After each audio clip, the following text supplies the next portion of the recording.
Olá, queridos, queridas, vocês estão no canal Sobra Mais.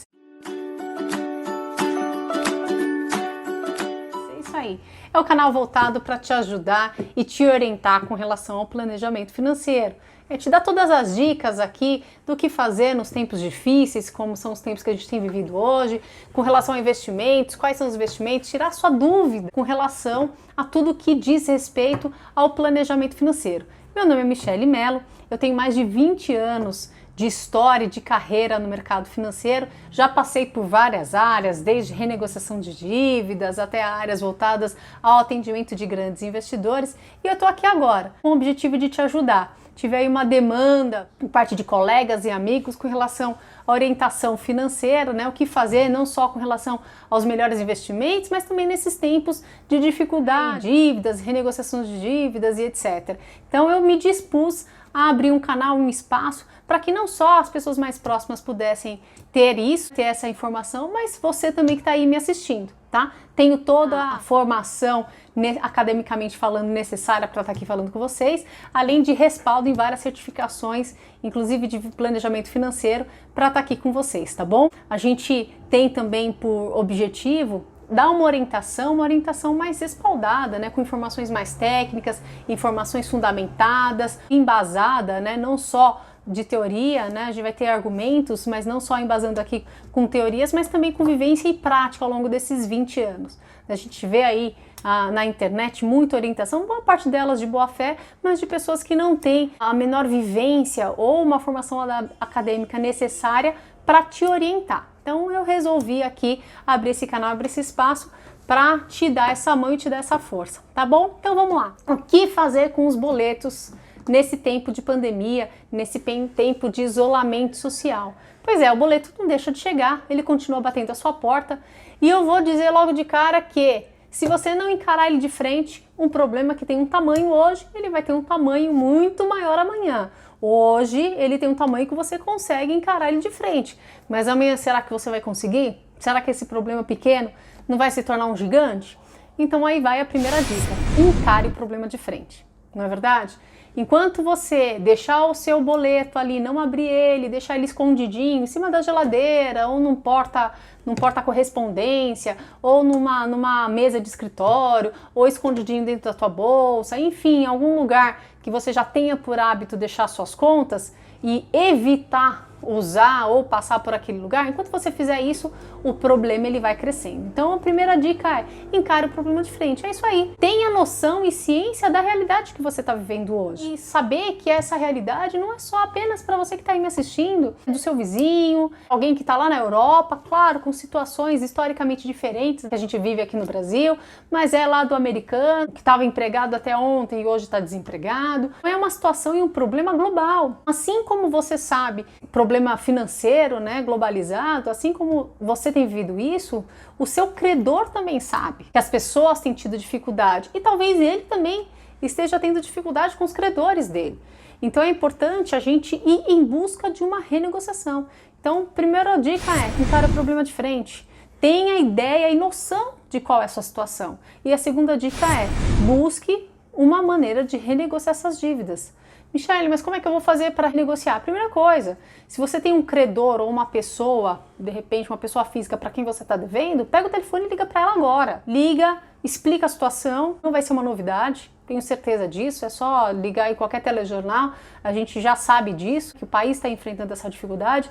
Então você pega o telefone, entre em contato com ela, dê uma satisfação. Acho que o mais importante de tudo, quando a gente está devendo para alguém, principalmente se for uma pessoa física, e normalmente é uma pessoa de perto, normalmente é um parente, um amigo chegado, que confiou em você e emprestou o dinheiro para você. Então a primeira coisa é, pega o telefone, liga para essa pessoa, dá uma satisfação, fala, ó, tô devendo, me dá um tempo, vamos renegociar essa dívida, talvez eu te pague X por mês. Encare o problema de frente, converse com essa pessoa, antes que você perca o relacionamento, porque pior do que dever para alguém, ou do outro lado, pior do que ter alguém devendo para você, essa pessoa não te dá uma satisfação. A gente sabe que a situação tá difícil, mas se a pessoa não dá uma satisfação, fica parecendo que essa pessoa é irresponsável. Se você que está ouvindo aqui o que eu estou falando, não é uma pessoa irresponsável, porque senão você nem teria entrado num canal como esse para ouvir uma orientação do que fazer com seus boletos, não é verdade?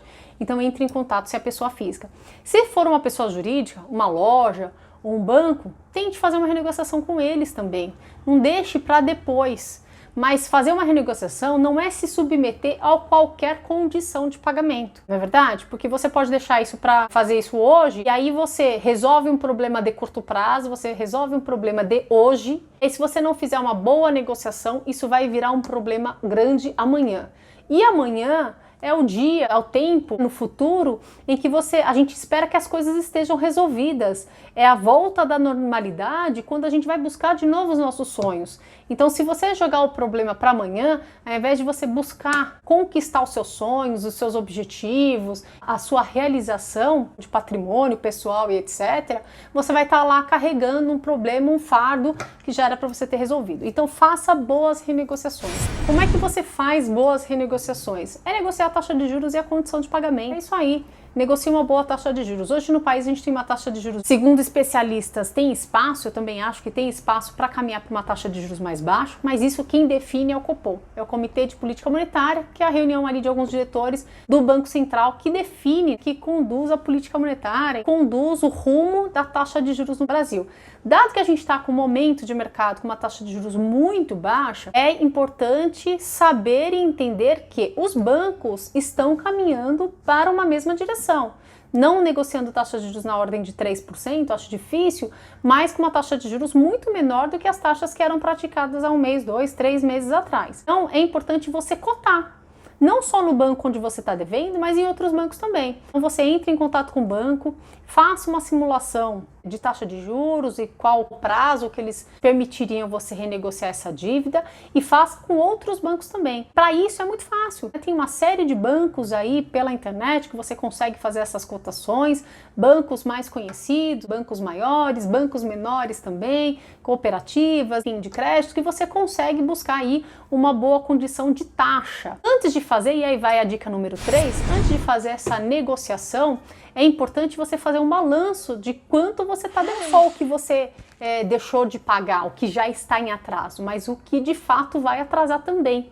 Então você sabe, você tem um termômetro se amanhã, quando chegar aquele segundo boleto, se você vai conseguir pagar. É importante você somar aquilo que já está em débito, em aberto, e somar aquilo que para os próximos dias, ou para os próximos 1 mês ou 2 meses, vai ficar em aberto dada a situação que você está vivendo hoje. É importante você fazer a soma de tudo isso, do que está em aberto, do que ficará em aberto, encarar essa realidade e fazer já uma negociação desse pacote todo. E aí, com base nesse volume financeiro que você sabe que está em aberto, que para os próximos dias vai ficar em aberto, você faz essa cotação. Você vai saber o valor, você vai saber a condição que ele vai te dar e o mais importante, se essa parcela, na hora que você negociar, se ela vai caber dentro do teu bolso. Não adianta fazer de novo, volto a repetir, uma renegociação hoje para você garantir uma noite de sono e amanhã você perder o sono e talvez em definitivo, porque aí você perde o controle e não consegue mais administrar suas finanças. Então é importante você fazer algo que de fato você consiga honrar, uma parcela e uma condição de juros e de prazo que de fato você consiga e que caiba no teu bolso. Faça ali uma soma de como está a tua vida financeira, faça um levantamento de como está a tua vida financeira e se aquela renegociação, se aquela parcela vai caber dentro do teu orçamento para aqueles dias ali. A quarta dica, e a mais importante de todas, ao meu ver, é faça um raio-x da tua vida financeira, do teu patrimônio. Isso não é só para os tempos de isolamento social, onde a gente está com mais tempo mesmo, cronologicamente falando, mas isso é uma lição de vida. Infelizmente, no Brasil, a gente não tem nas escolas uma boa educação financeira. E mesmo na fase adulta, a gente não tem uma boa orientação financeira. Quando a gente vai buscar informações via internet, é como eu falei no início, nem sempre a origem das informações te trazem tanta segurança para confiar algo que é tão delicado e minucioso como a sua vida financeira. E aí fica uma pergunta: você se colocaria numa mesa para fazer uma cirurgia com um médico que você não tivesse ao menos pesquisado a respeito dele? Não tivesse tido uma indicação, né, um cardiologista que de repente ele apareceu ali para fazer a sua cirurgia, a menos que fosse um acidente. Você está inconsciente, está na mesa, não tem o que fazer. Mas se você descobriu que tem um problema no coração, você não buscaria uma segunda opinião? Isso não é praxe já desse mercado, né? Buscar uma segunda opinião? Claro que sim.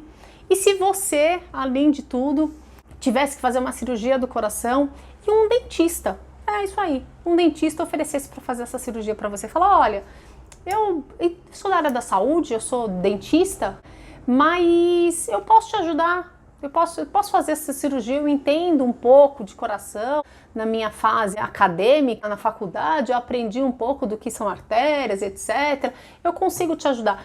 De verdade, você se colocaria numa situação de se permitir ter uma cirurgia feita por um dentista? Ele é da saúde, não tenho a menor dúvida, mas de outro ramo, ou talvez um oftalmologista, pessoa de outra especialização. De verdade, você se colocaria para fazer cirurgia com uma pessoa que não fosse especialista naquilo? Por isso que eu tô aqui. De tanto ver e rever pessoas que se atrevem a dar orientações financeiras, e as finanças, elas são tão importantes do meu ponto de vista quanto alguma questão relativa à saúde. Uma vida financeira mal administrada pode gerar problemas emocionais, problemas na saúde, problemas de casamento, nos relacionamentos, etc. Então é tão delicado quanto. Não entregue uma área tão delicada na tua vida para a pessoa que você não conhece, nunca ouviu falar, não, enfim, né, não sabe nada a respeito dessa pessoa, não sabe quanto tempo essa pessoa tem de experiência. Porque ao longo desse tempo todo, a gente vê muitas pessoas querendo dar orientação financeira e nem todas elas, algumas bem intencionadas, como eu disse, mas nem todas elas da maneira como deveria ser. Então, o primeiro ponto, o primeiro passo é a famosa planilha. É isso aí. Tem gente que não gosta, eu não deixaria, né, de lado a ideia de fazer uma boa planilha e um bom controle. Se você não tem familiaridade com planilha, use a famosa e a velha cadernetinha. É isso aí, um caderninho onde você faz as suas anotações e os seus acompanhamentos. Mas na hora que a gente for fazer o raio-x financeiro, como é que está o teu patrimônio, é onde a gente descobre, é como se colocasse um espelho na frente de você e você descobre realmente quem você é financeiramente falando. Se você é loiro, se você é moreno, se você é baixo, se você é alto, né? Se você é bonito, se você é feio. Então esse raio-x ele vai te trazer essa realidade. E como é feito esse raio-x, e de novo, eu volto a repetir, de todos os conselhos que eu tô te dando, as dicas que eu tô te dando, essa é a mais importante e ela é para ser usada agora e para ser usada depois, é para a vida. E passe para os seus filhos, passe para quem você ama, para quem você gosta, para quem você quer ver próspero lá na frente. Faça um raio-x das finanças. E como ele deve ser feito? Bem, de maneira bastante simplista, ao longo dos vídeos a gente vai explorar um pouco mais esse assunto. É importante você fazer um balanço de quanto você tem de ativo. O que é o ativo, Michele? Os meus patrimônios, a minha casa, o meu carro, o que eu tenho na conta bancária, o quanto eu tenho de ativo versus o quanto eu tenho de passivo. Michele, o que são os meus passivos? A minha dívida. Então, quanto eu tenho de ativo, por exemplo, eu tenho um apartamento que vale 500 mil reais, e aí na hora de você colocar na sua planilha, é importante você dizer quanto de fato vale. Se você fosse vender hoje, quanto te pagariam por esse imóvel? Não quanto você gastou, quanto você disponibilizou de recurso, nem quanto você gostaria que te pagassem. Quanto de fato vale para vender hoje? Quanto vale? E o carro? Ah, Michele, paguei 60, ele está valendo 40. Ok, mas quanto ele vale? Se você fosse vender hoje, fosse se desfazer dele, quanto de fato ele vale? Que é o cash, quanto que você teria hoje em dinheiro. E mais o seu saldo financeiro, por exemplo, outros bens que você pode ter. Do outro lado, você vai ter o quanto você está devendo. Então, por exemplo, o teu imóvel que vale 500 mil reais, você fez um financiamento e ainda falta 400. Então você tem de patrimônio 500? Não, você tem 100 mil reais, porque você ainda tem um financiamento de 100. O teu carro que você pagou 60 mil reais, por exemplo, hoje vale 50, mas se você fosse vender, teria que pagar um financiamento que hoje ainda sobrou, né? Tem um saldo residual de 40 mil reais, então de verdade você só tem 10 mil reais na sua mão. Então é esse balanço que você vai fazer, quanto que o meu patrimônio de fato vale, aquilo que eu tenho na minha mão e quanto que eu tenho de saldo ali para pagar. No final, qual que é o seu saldo? É positivo ou negativo?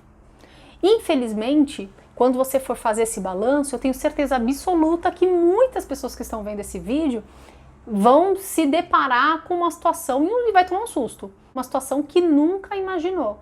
Vai se deparar com uma realidade que não esperava ser essa realidade. Vai entender que não é tão rico quanto imaginava, ou muitas vezes não é tão pobre como se imaginava, não é verdade? Então é importante você fazer periodicamente esse balanço. À medida que as suas dívidas forem diminuindo, e você vai rebalanceando ali quanto que o teu patrimônio vale e você vai ter um saldo final ali que é o teu patrimônio líquido. Espero de verdade do fundo do coração que ele só cresça e aumente cada dia mais e que hoje, quando você for fazer isso, você se depare com um saldo bem positivo, tá bom? Espero ter ajudado. Siga a gente aí nas redes sociais. Sobra mais. Um grande abraço e até o próximo vídeo.